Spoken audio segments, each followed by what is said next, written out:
की top story से मुज़ाकरात पे तहरीरी मुतालबात का इंतजार है हुकूमत को और अपोजिशन को इस वक्त उस ग्रीन सिग्नल का इंतजार है कि खान साहब से मुलाकात कराई जाए। प्रोग्राम के पहले हिस्से में हम इस पर बात करेंगे। उसके बाद कुर्रम में अमन मुआहदे का मुस्तकबिल क्या है। हमने देखा मुआहदा साइन हुआ, उसके कुछ अरसे बाद वहाँ पे DC पे कातिलाना हमला हुआ। क्या ये देरपा मुआहदा है? प्रोग्राम के दूसरे हिस्से में इसका जायजा लेंगे। आखिर में मजीद 1,30,00,000 पाकिस्तानी गुर्बत के शिकार होते जा रहे हैं, खते गुर्बत से नीचे चले गए हैं। प्रोग्राम के आखिरी हिस्से में इस पे बात करेंगे। आगाज करते हैं जी। 190 मिलियन केस का फैसला कल पहले सुना जा रहा था कि वो सामने आ जाएगा, लेकिन अब ज़राए ये क्लेम करते हैं कि गालिबन शायद ये फैसला कल भी सुनाया नहीं जा सके। ये वैसे बड़ा अनोखा फैसला है, जो कि अगर ये मुमकिन तौर पे इसको मुलतवी किया जाता है इस फैसले के सुनाने को, तो दूसरी मरतबा होगा। क्या ये इतना कॉम्प्लिकेटेड फैसला है? क्या ये इतना कॉन्ट्रोवर्शियल फैसला है? क्या ये बहुत टेक्निकल फैसला है या ये बहुत मुश्किल फैसला है कि इसको लिखने में बार बार वक्त लिया जा रहा है? पहली मरतबा 23 दिसंबर 2024 की अगर हम बात करें तो एहतसाब अदालत इस्लामाबाद के जज नासिर जावेद राना ने 190 मिलियन पाउंड रेफरेंस का फैसला 18 दिसंबर को महफूज किया था और 23 दिसंबर को फैसला सुनाए जाने की तारीख मुकर्रर की थी।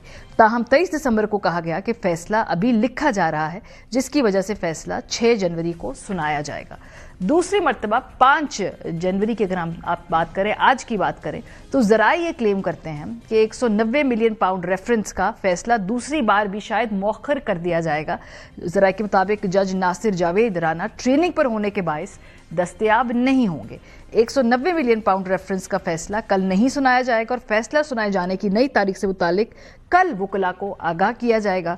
जब पहली मरतबा ये कहा जा रहा था कि फैसला 23 तारीख को नहीं आएगा, तो पहले ये फैसला हमें सहाफ़ियों से पता चला, उसके बाद अमले को बताया गया और उसके बाद ये फैसला जो है तहरीक इंसाफ के जो वकला है उन तक कन्वे किया गया कि भाई 23 तारीख को फैसला नहीं आएगा।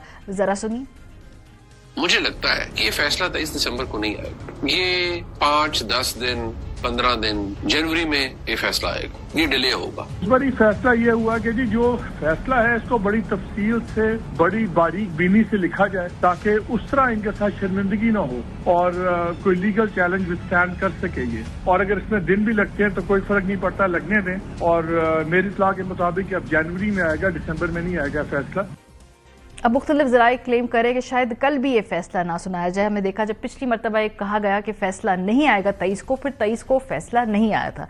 अभी तक क्या सूरत हाल है? प्रोग्राम के पहले से हम इस पर बात करेंगे। हमारे साथ मज़हर अब्बास साहब है, सीनियर तजियाकार आमिर इलियास राना साहब भी, लेकिन आप दोनों की इजाज़त से मोहम्मद उस्मान रियाज गिल जो कि वकील है तहरीक इंसाफ के बानी इमरान खान साहब के इस केस के अंदर, उनसे पूछते हैं कि क्या उनके पास ऐसी कोई इत्तलात है कि कल आइदर ये फैसला सुनाया जा रहा है या नहीं सुनाया जा रहा। अस्सलाम वालेकुम उस्मान साहब।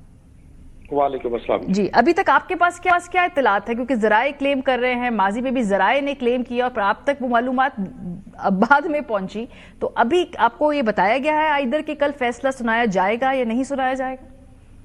देखिए जी, हमें तो खुद ये नैब कोर्ट्स के जराए से नहीं बल्कि मीडिया से ये पता चला कि शायद ये फैसला कल नहीं सुनाया जाएगा, जिसके बाद जो लीगल टीम है उसके काफी मेंबर्स ने और मैंने खुद भी पर्सनली जो रजिस्ट्रार हैं नैब कोर्ट इस्लामाबाद के, उनसे राब्ता किया, तो उनके इल्म में भी नहीं था कि अभी तक वो कहते कि मैं ये यकीन से नहीं कह सकता कि कल हम फैसला अनाउंस करेंगे या ये फैसला मुअख्खर होगा, कि अभी तक उनके पास भी ऑफिशियली कोई ऐसी इंफॉर्मेशन मौजूद नहीं है। ये टेक्निकली जरा हमें बताइए, तरीकेकार क्या होता है? कॉज लिस्ट लगती है, बताया जाता है कि भाई इस तारीख को फलाना फैसला आएगा और उसके बाद बस फिर ये अज्यूम किया जाता है कि चूंकि बता दिया गया इस दिन ये फैसला आएगा तो ये फैसला आएगा, या फिर ये छेड़छाड़ होती रहती है? ये कॉमन प्रैक्टिस है जी। ये बेसिकली तो कॉमन प्रैक्टिस में ये एडजर्नमेंट्स हो जाती हैं केसेस में, लेकिन चूंकि ये केस एक हाई प्रोफाइल केस है और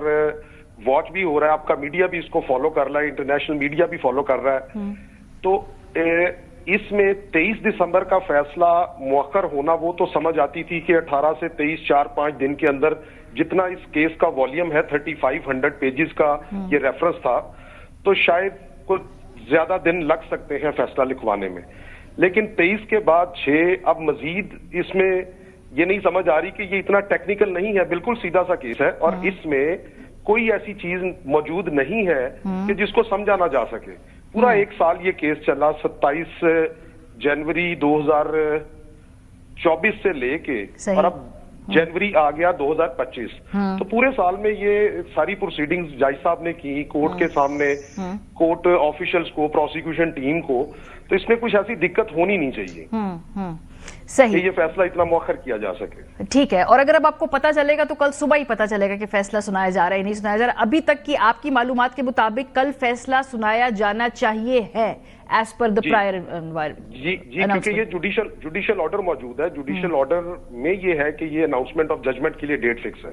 ठीक है, बहुत शुक्रिया। हमारे साथ उस्मान रियाज गिल साहब थे, इस केस में तहरीक इंसाफ के